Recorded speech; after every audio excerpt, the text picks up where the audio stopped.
start recording. Right. So at last we're here. So it's we just had a few difficulties, but we're now on and starting lesson number 7 of our series on animals and Impressionist painting. So we're going to be basically continuing from where we left off last week. We were looking at a few different artists that paint African animals using an Impressionist style. Oh, we got Brian now. Look, there you go. So we're going to be continuing with that because basically I got halfway through it and there's lots of techniques and people were just starting it when I'd already started it. So we're going to continue working on it. I was painting a water buffalo last week. So I'm going to just talk through some of the things I've been doing and then we're going to just carry on with that. I was thinking I might also do a drawing freehand and just talk through how I tackle drawing things freehand rather than using the grids that we normally use or the squares to help us work out where things are. Just to give a bit more guidance on that, hopefully. So we're going to go over to the wall. It looks very similar to last week. So you remember all these different artists and everybody has access to these on the internet or on the class drive. So you can get all of the photographs and you can get all of the example paintings that I've pulled off the internet for us to have a look at and be inspired by. So there's one such, I'm actually working on this picture of the water buffalo, which is just over here, which is what I've been drawing and then painting with. But I'm using the inspiration of mainly of this big elephant picture just below, which is just here. And I'm really interested in obviously the use of colours, which is what I explained last lesson, and this really interesting sort of stained glass kind of effect to represent the foliage as well. So last week I decided that I would put down some brown underneath because we've got these brown areas just in between all of the green sort of patchwork of colour. We've got some brown over there. So what I've been doing is layering colour on top of each other to build up this richness and variety of colour you can see in this painting. And then I shall work further into the buffalo, but you'll see that in just a few seconds. So the artist that painted this is Radka Kirby. And it's obviously of this elephant in the water here. But I really love how the blues have been used on the ears. And then you've got in the shadowy areas underneath, we've got the reds as well. And I mentioned last week about the colour wheel and the opposite colours that have been used. So you've got the blues against some of the oranges in the background and the greens against some of the reds. So those being complementary colours and opposite each other. So I'm going to continue working on this painting. I'm going to show you that in a few seconds.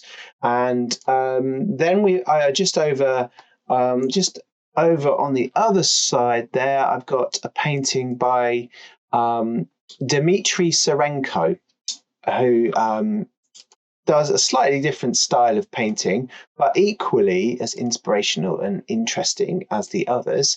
So I'm just going to drag that up, and so we can have a closer look at that. And you can get these on the drive if you want to. So much more painterly again, and we've got these lovely blues to show the shadows, and there's little bits of black. So don't feel limited by just using colour as the Impressionists might have done. You can put a few bits of black in, which you've seen me done previously, to emphasise even further some of those details, the darker, really deep areas of colour in there as well.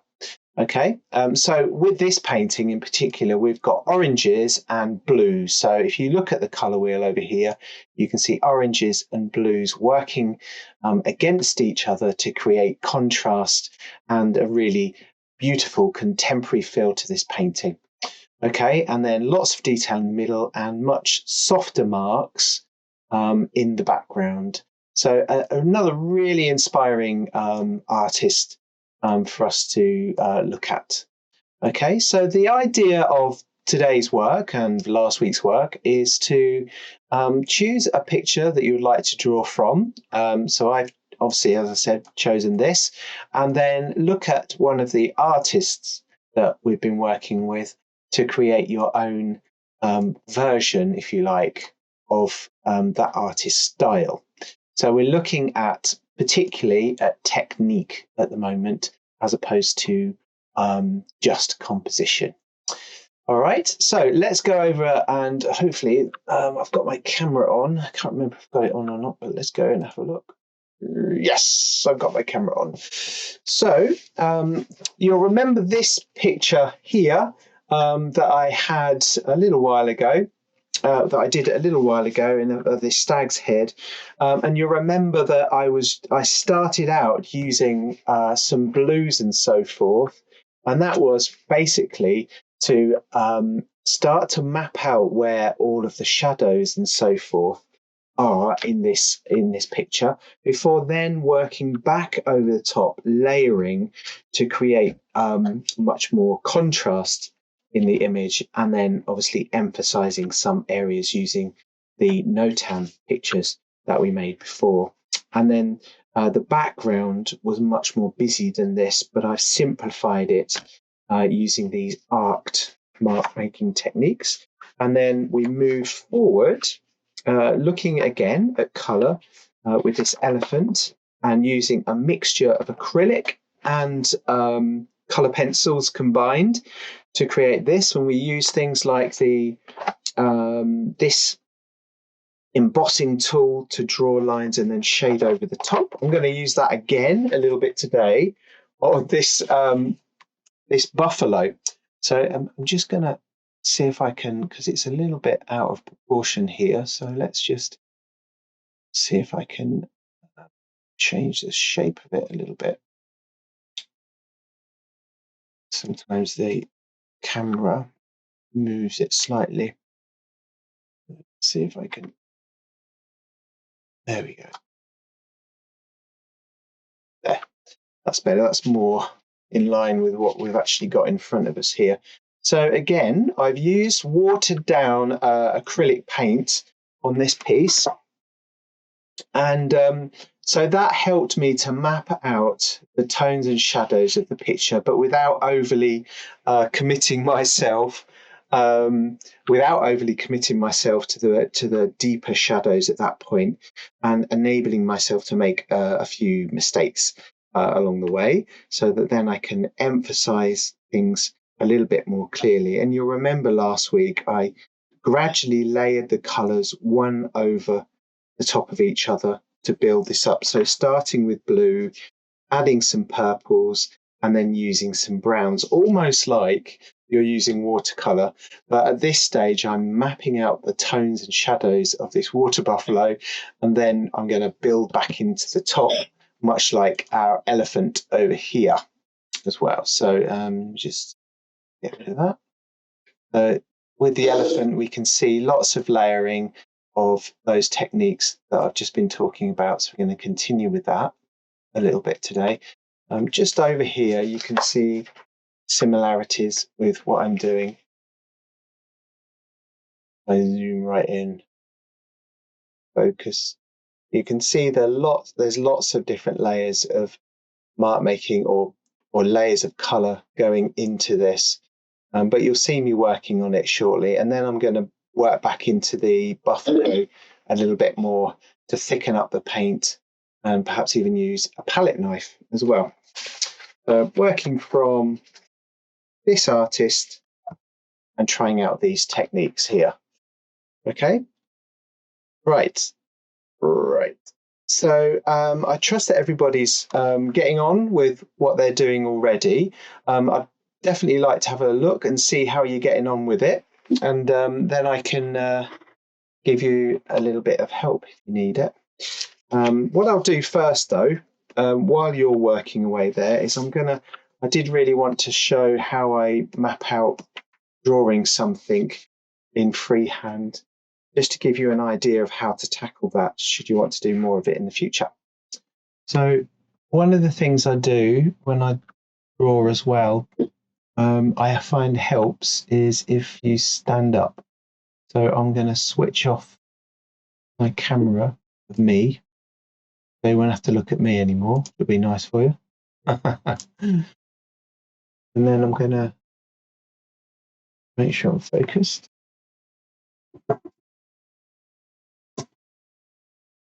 So one of the things then that sometimes people struggle with is making sure it fits on the page. So the important thing to think about first of all is the overall shape of your animal. Okay, so rather than oh gosh, I really want to get the horns right and all that sort of thing, the important thing is to get the basic shapes, even if they're really rough, down onto the page. So I'm going to start by, and you can see how basic I'm doing this. And the other thing that people worry about, of course, is making mistakes and thinking, oh, that doesn't look like that, and so forth. But the whole idea of doing any drawing is you're making a study of it and you're learning about it by looking at it. Observation, in other words, we call it. So the important thing to remember is you will make mistakes, and if you start working quite lightly and generally over the whole of the image, you'll soon find that things start to reveal themselves a little bit more, but you can also alter them as you go along.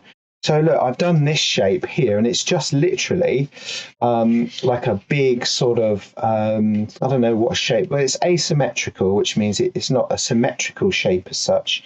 And I'll need to make alterations to this as I go along, but it just gives you a good starting point, really. So I've got down here, I've got some legs, I've got another, the angles are also important. So we look at the angle of the leg, I can translate that over here as well. And the back leg shoots off at this angle, so I could draw a line for that. I'm not worrying about how thick the legs are at this stage.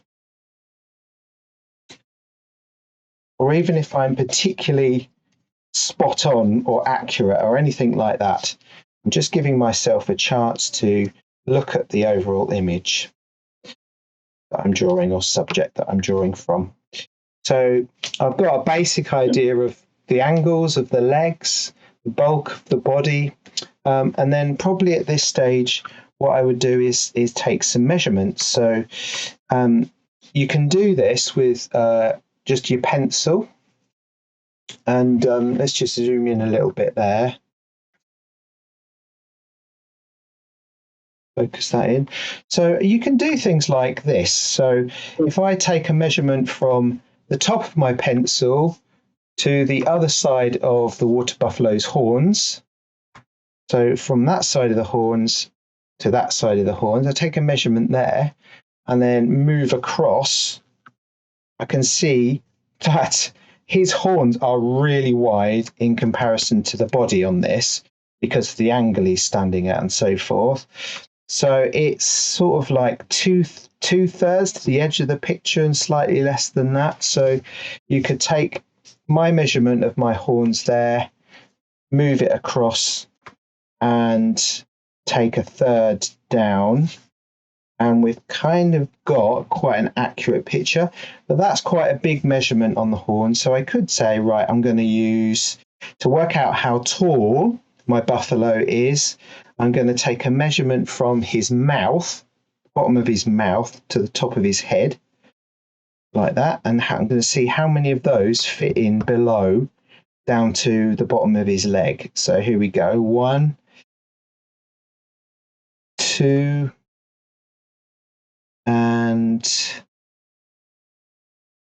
2/3, something like that. So you go like that. This is my 1, 2. So it should be around here somewhere, like that. And even that measurement may not be absolutely spot on, but it's going to give me an idea of how to sort of work it out. Okay, so I'm going to do that with the, I'm going to start sketching in a little bit more detail now, and perhaps do some measurements along the way.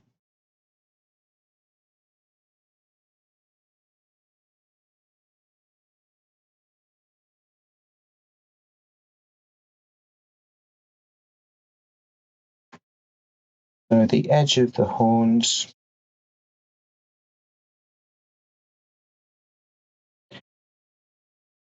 so just past the leg here.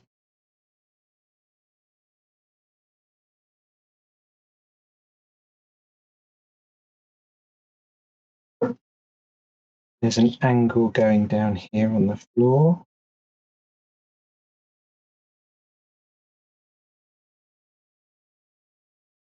And then I've got like a triangle underneath his chin here. So I'm going to draw that shape in there. And I've got his nose somewhere here. Eyes. And he's got this kind of massive cap on his head. All the better for thumping other animals with.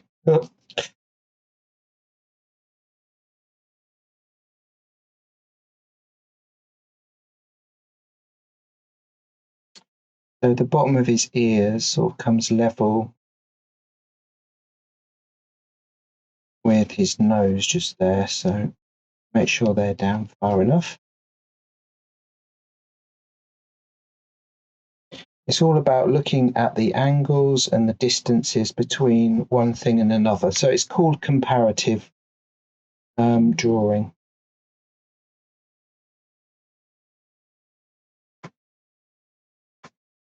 So the edge of his leg, edge of his leg goes straight up along the edge of his face or nose.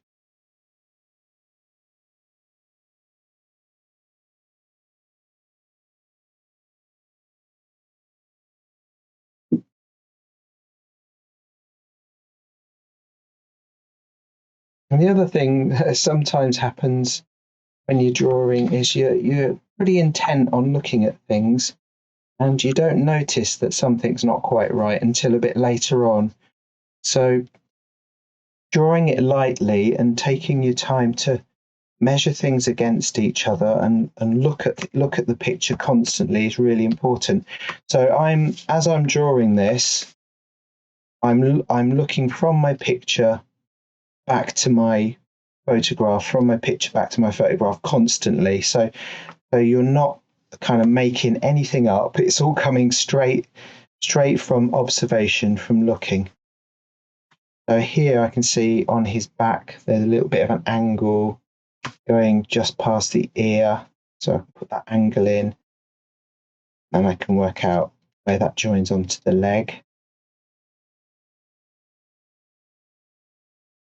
And then we've got his neck around here. So no shading just yet. The shading really helps to give the whole picture more form. But at the moment, it's just getting outlines. So the other thing I might do is measure one area, so the horn to where that line comes to, move that across, and it comes almost across to the ear there. So that's about right. So I've got that in the right position. And really, you just, with drawing comparatively like this, it is all about practice too. You've got to just keep doing it and you'll get better. If you did a drawing every day, you would soon start to improve. A drawing like this, where you're looking at things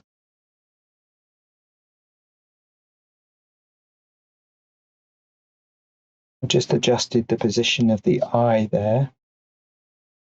Too far over. Might need to move it again.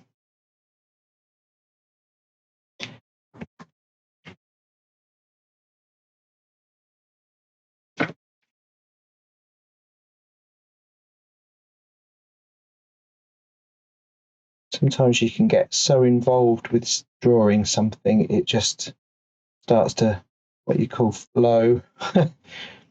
Just get so involved with it, it takes you completely away from everything else.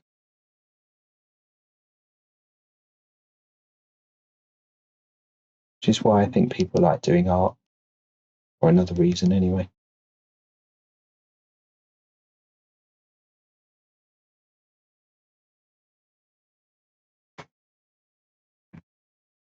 If you've found when you're painting that all of a sudden there becomes ever such a hush. Yeah, yeah. That is, I call it the muse, and it comes quite often in a group, and it's when everybody's just what's the word? Transcended. Yeah, just got into the side of brain. Yeah, got into the zone, like I sometimes call it as well. Got the muse. Got the muse. Yeah.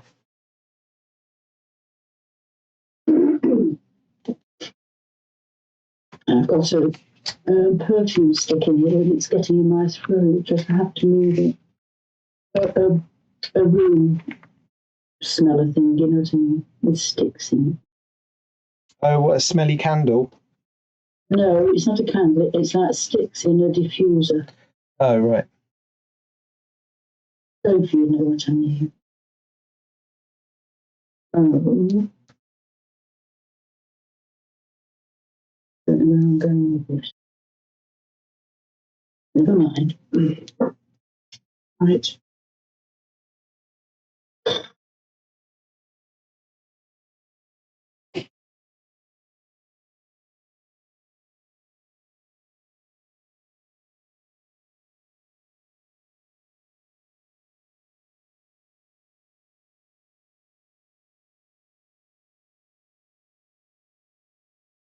And then with the shape of things as well, this is kind of got this kind of curvy barrel sort of shape to it as well, which is really lovely to observe, as you can start to get the overall form of your creature as well, whether it's an elephant or a buffalo or whatever.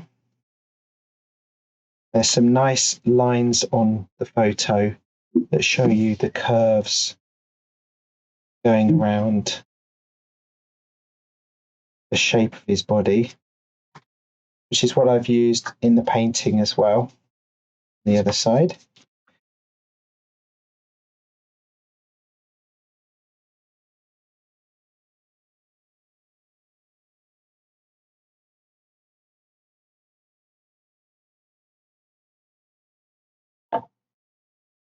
And do the distance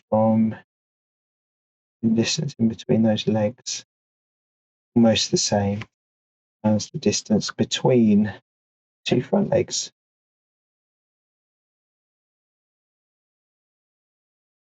His back leg should be somewhere about there.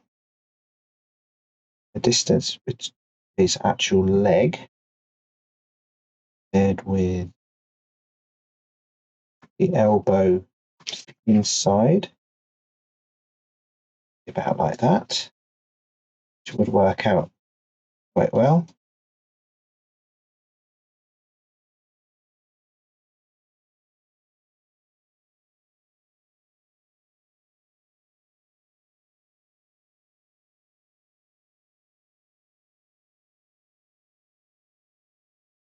Tail.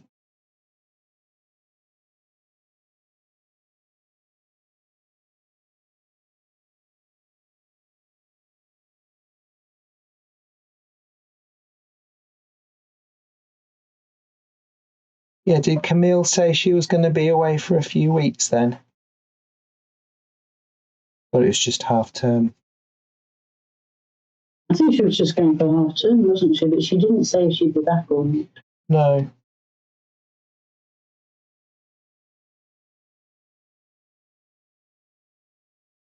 Interesting family. Yeah. Yeah, there's lovely flora, really. yeah, really nice. There's a girl. She seems a very mature 15-year-old to me. Yeah. They're very good, I think.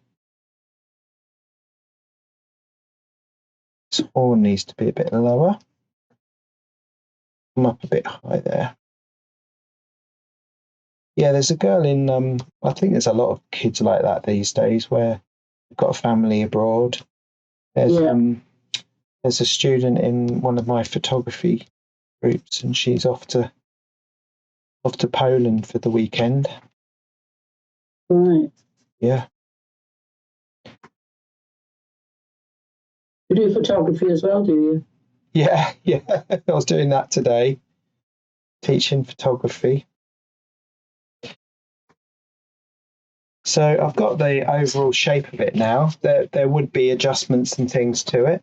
But once you've done that, you can then really loosely map in some of the tones and shadows as well. So, and you don't have to be exacting with this. You can literally just hatch it in like I'm doing now. And it'll give you an idea very quickly of the form and the shadows and so forth, as I mentioned, of the animal.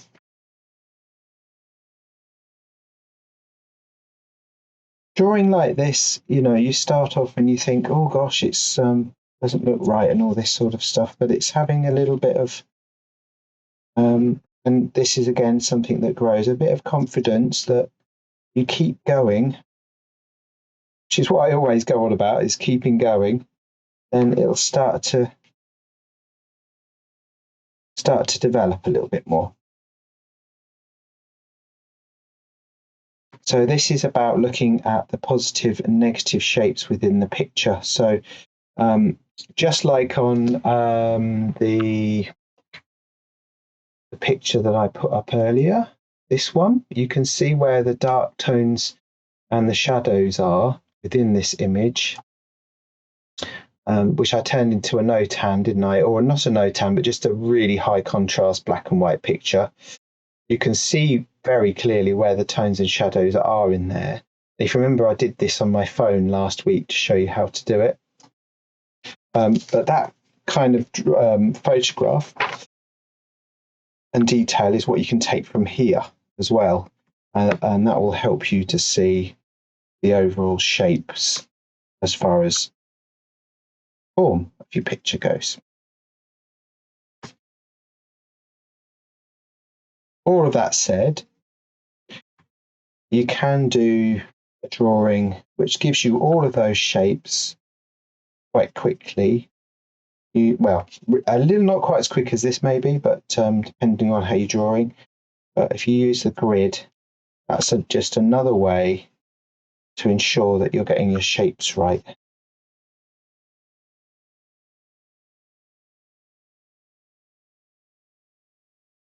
All of that horn is really dark, and here as well. There, okay.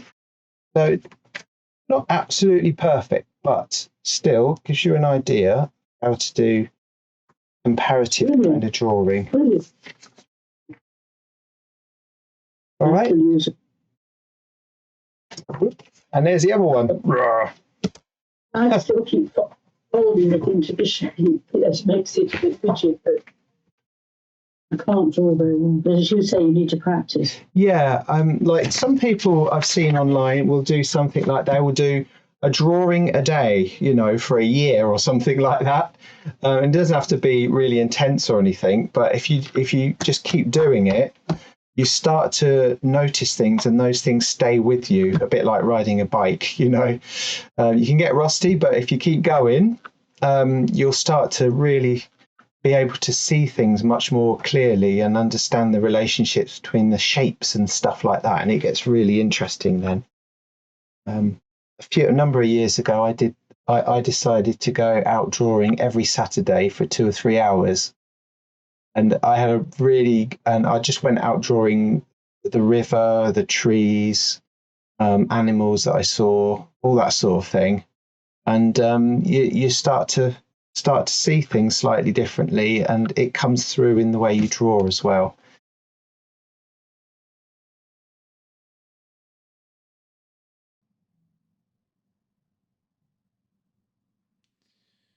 So you can see there's a little bit of a difference between the sketch that I did earlier. I obviously spent slightly longer on this piece to get the proportions a bit better.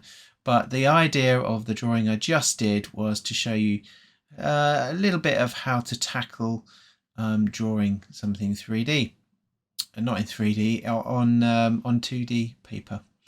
But anyway, just then I showed how to use perhaps some clear candle wax on the surface of your paper, and then paint the acrylic over the top. So the acrylic paint will it won't work like watercolor where it resists, or you get wax resist. So you'll be able to paint directly over the top with acrylic onto the top of candle wax. So you can even leave the paint to dry and come back and scratch into the surface of the paint as well to create these scratchy effects. And you'll see me doing quite a bit of that during the process of this painting that I'm going to do this evening. I don't get all the way through this picture tonight, but what I do is do quite a lot of layering of the colours, which is what I was just talking about a few minutes ago, and is what is kind of inspired me to do the piece that you can see of this water buffalo, but inspired by this elephant picture just over up the top there. So there is a lot of layering of the paint, as I mentioned, but you'll also see, if you look closely, you'll see how I tip my brush upside down and use the back of my brush to actually engrave or scratch back into the wet areas of paint, and that's to put a bit more texture in, a bit like the fur and so forth, or the hair that's on this water buffalo. You see me just doing it there.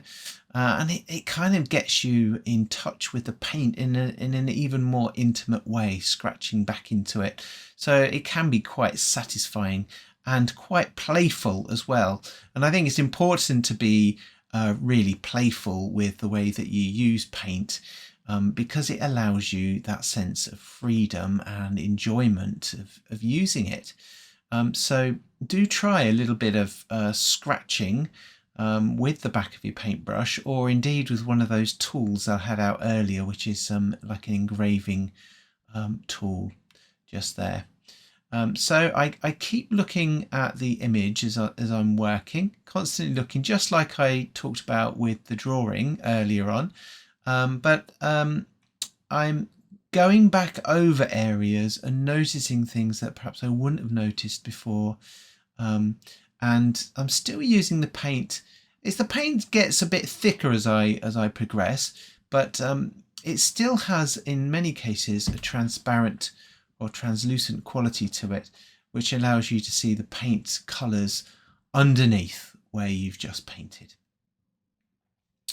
Up the top there, you saw me earlier doing the sky as well, so I used some primary blue, some white, but as you can see up there, I've also used some of the greens coming back over into the sky as well to make the area with the foliage and the grass sort of blend in a little bit more with the sky and give it this kind of softer quality, a bit like on a blurred photograph in the background as well.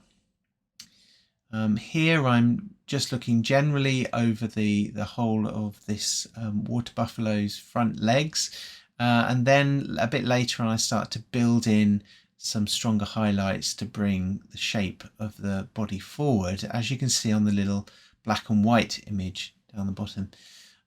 Here I create my own texture for the ground down the bottom by using a lot of sort of dots, getting bigger as it comes into the foreground, smaller it goes as it goes into the background, to give a sense of space.